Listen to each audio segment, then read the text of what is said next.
Welcome. Today I'm going to experiment with a new format on my channel, which will be sort of a news snippet.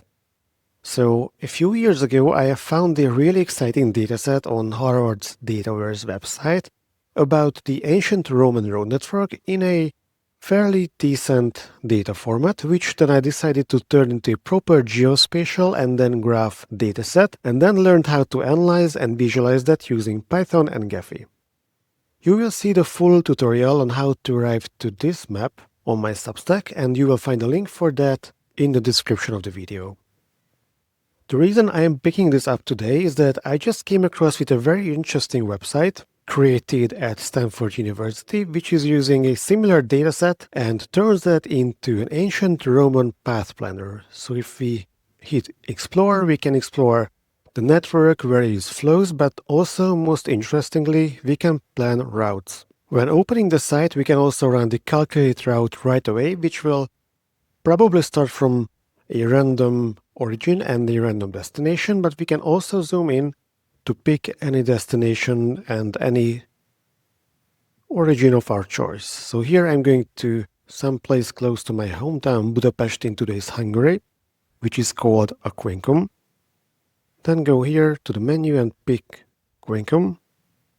And let's do something many Hungarians do, pick a nice location on the Croatian seaside. Let's go for Senia, which is a town even today called Senj.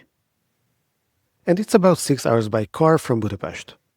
So let's see, here we can pick the season or even the month.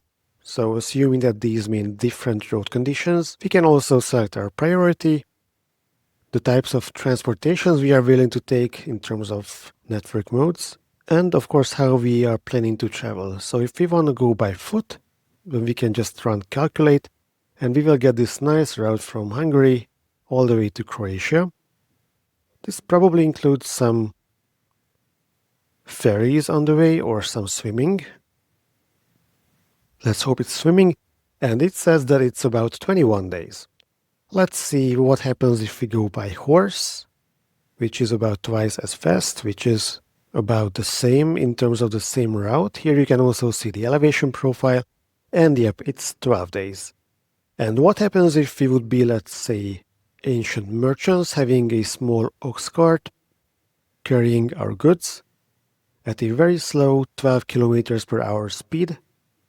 Then we would get a whopping 40 days of travel time and also a different route. I suppose this is more suitable for ox carts. So that's it for this quick news overview. If you like the format and would like to see more of these explorative work here, besides the Python tutorials and the technical stuff, leave a comment, and hope to see you in my next tutorial.